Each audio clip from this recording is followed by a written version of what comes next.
Mwongeye kwirirwa twagarutse tuvuga ku migani. Uyu munsi tugiye kuvuga ku mugani ugira uti bya bikuru byabaye ibihuha.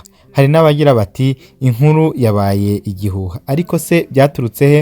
Turaje tubirebere hamwe.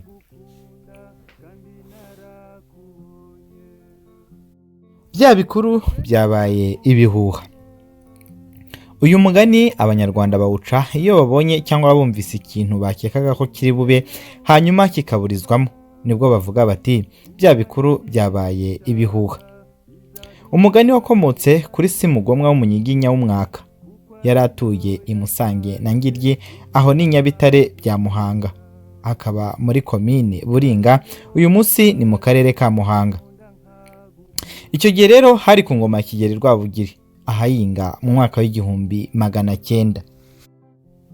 Simugomwa yari umugaragu wa Rwangampuhwe rwa Nkangura w'umukono, wari umushumba w'inka z'ibwami zitwaga Ingabe, akaba shebuja w'abakeramihigo. Bamwe bavugagaho kugira ingenzi mu magambo ndetse no gusubiza, bakabamo uwo rero Simugomwa wakundaga guserezanya cyane. Bukeye Rwangampuhwe n'abakeramihigo baramugenderera bamutunguye, bageze ku irembo baravunyisha. Simugomwa arabasanga, asiga abwiye umugore we kwitegura yandurura ibintu byose bibangamiye ijisho. Arabyandurura, ariko yibagirwa inkuru zari zimanitse hejuru y'igisabo. Inkuru rero ni ubuhuhu butoya baharuraga ku ruhu rw'inka, akenshi tukaribwa n'abakene. Nuko muka Simugomwa amaze kwandurura atuma ku mugabo ko arangije. Simugomwa abwira shebuja baza mu rugo, bahabwa ibyicaro. Bamaze kwicara, Simugomwa akebuka za nkuru, akubitwa n'inkuba, yibaza aho aza gukwiza urubwa rw'abakeramihigo. Ubwo akiri mu by'ibyo byibazo, abakeramihigo nabo baba bazikubise ijisho baryumaho. Simugomwa yigira inama yo kubaheza kugira ngo bazivaneho. Arasohoka, agarutse abwira abakeramihigo ati bahungu mwe ndabaheje. Bose barasohoka. Niko byagendaga kera rero, ntawahezwaga ngo abyange.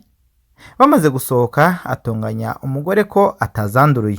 Bazivanaho. Bamaze kuzivanaho, arongera ahamagara abashyitsi basubira mu byicaro.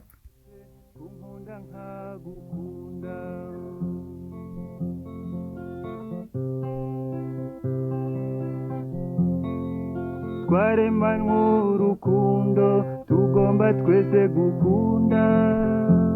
Uwo ari we wese ushimye unyuze umutima wawe. Iyo sedisi nkubonye, undeba nanjye nkureba, ugaseka maze nkabyumva, umutima n'uwo mawe nta mwanya w'agahinda.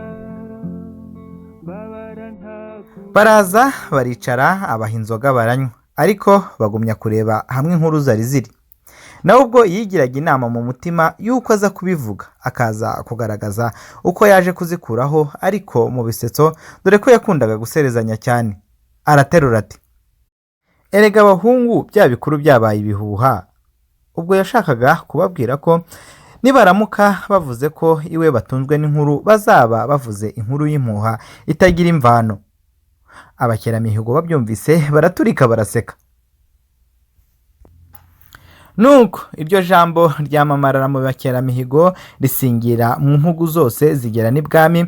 Barabyogeza, riba gikwira, rihinduka umugani, rihinduka insigamugani baca bagira ngo bya bikuru byabaye ibihuha. Bakawuca babonye cyangwa bumvise ikintu bakekaga ko kizaba gitya, nyuma kikaburizwamo. Ariko hari n'abajya kure bakavuga bati ya nkuru yabaye impuha. Mu by'ukuri rero inkuru baba bavuga si inkuru yo kubara, si inkuru yo kuvuga, ahubwo ni udukuru cyangwa inkuru bitewe n'ikinyarwanda. Kera iyo babagaga inka, hari uduhuhu bakuragaho tukaza kwitwa inkuru. Utwo rero akaba ari tw'abantu baryaga. Inkuru yabaye impuha rero yaje kwaduka ibi inkuru yo kuvuga, ariko imvano yaturutse kuri uyu mugabo Simugomwa. Ibikuru by'ibihuha bisobanuye amagambo atagira imvaho, amagambo atari mukuri. Ngaha rero aho umugani wacu tuwucumbikiye, uyu munsi twarebye ku mugani ugira uti bya bikuru byabaye ibihuha.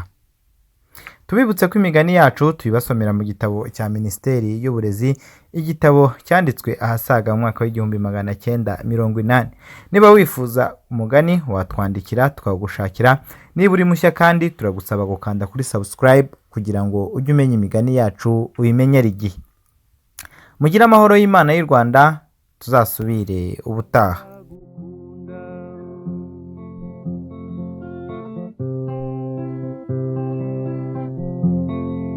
twaremanywe urukundo tugomba twese gukunda uwo ari we wese ushimye unyuze umutima wawe.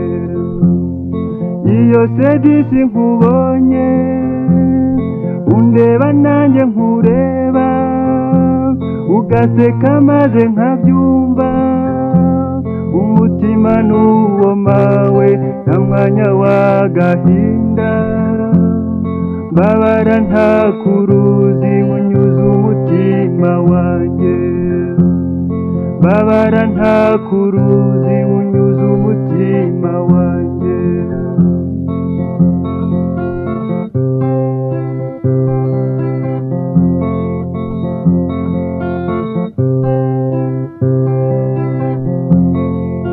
Inzira n'umuhanda, ijoro n'amabanga, kuki se nta gusura mfite urukumbuzi. Nakumenye uko wamenye, ubonye numva ngushimye, ubwiye numva urabyumva, umutima wanjye ukeneye umwana mwiza nkawe.